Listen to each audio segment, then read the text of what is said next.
And then they tell me that Biden has dementia and that he doesn't know where he is and that he can't finish a sentence simply because he stuttered a bit all of his life.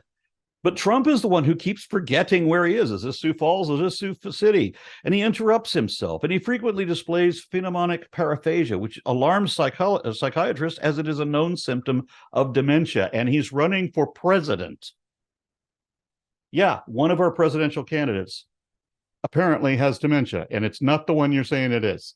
Where they, in fact, pay 8.2% in taxes. If they just paid 24%, 25%, either one of those numbers, they'd raise $500 billion, I should say, in a 10-year period. We'd be able to wipe out his debt. We'd be able to help make sure that all those things we need to do, child care, elder care, making sure that we continue to strengthen our healthcare system, making sure that we're able to make every single solitary person eligible for what I've been able to do with the COVID, with dealing with everything we have to do with, look, if we finally beat Medicare. Thank you, President Biden. President Trump? You know, one of the things was, would either candidate look like the caricature that the other campaign has been trying to paint of him? And at the end of the day, Joe Biden looks like the caricature that conservative media has been painting.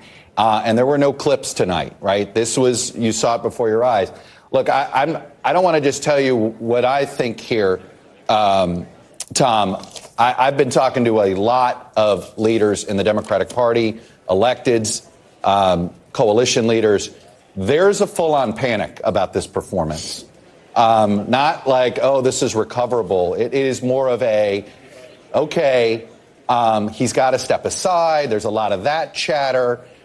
This is about as bad of a performance in order to that Biden could have delivered if his goal was to try to sort of calm the waters among Democrats. I mean, look. Well, I think consistent with your reaction, Rachel, and others on the panel, it's kind of a DEFCON 1 moment. He goes through 6 days of preparation at Camp David. More than that. And they know the rules. It was more than a week. Okay, so more than a week. They know the rules. He practices with the mics. He knows every one of these questions is coming. And yet he couldn't fill the time. Now, I just want to, let's see what the White House is saying. Sources close to the White House are saying he had a cold, wasn't feeling well. I mean, as you would expect, that came out early on in the debate. But what accounts for someone with so much experience doing so much preparation and this being the outcome? Honestly, I think the question answers itself. He wasn't capable of doing any better than he did.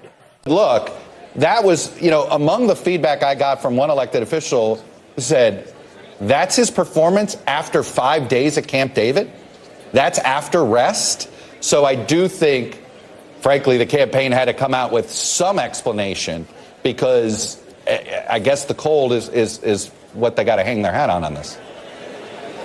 That said, I, too, was on the phone throughout much of the debate with Obama world people, with Democrats, with people who are political operatives, with campaign operatives. My phone really never stopped buzzing throughout.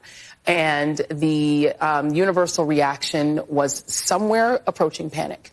The people who were texting with me were very concerned about President Biden seeming extremely feeble, seeming extremely weak. And, I'll just reiterate what I said earlier. President Biden had one job tonight, and it was one primary job. And yes, it was to litigate Donald Trump's, criminality and all of those things. But he had to settle his own party. Mm-hmm. He needed to settle Democrats. Democrats, they always talk about Democrats are bedwetters and Democrats are always panicking. Yes, Democrats are always panicking. They're always scared, right? They're always thinking they're going to lose. Like, Democrats are very pessimistic. This is just neurotic. Who they are. They're neurotic. But Joe Biden's job was to reassure them tonight. His job was to calm his party, to make them feel that, yes, I can do this. I have 4 more years in me. I have the ability and the stamina and the strength to do 4 more years. He did not do that. He did the opposite of that. He made them more panicked. Mm-hmm. The people who were texting me were even more panicked. They actually expected it to be better than it was. And now they're in I won't say a full-fledged panic, but it's getting there. Right now, as we speak, there is a deep, a wide, and a very aggressive panic in the Democratic Party. It started minutes into the debate, and it continues right now. It involves party strategists, it involves elected officials, it involves fundraisers.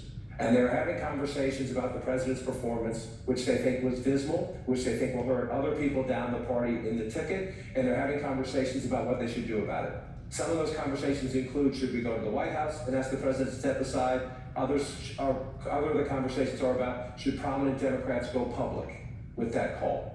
Because they feel this debate was so terrible. They do say, in moments in the debate later, the president got better and got his footing, but then at the end, even his closing statement was a little halting. The contrast between the two candidates. Let me be clear. President Trump walking off the stage. The first debate of the 2024 campaign and the earliest presidential debate ever now in the books and in front of the voters. Tonight, along with Aron Burnett, the first word on what those voters might make of it from our political professionals, from our CNN Flash poll and swing state focus group.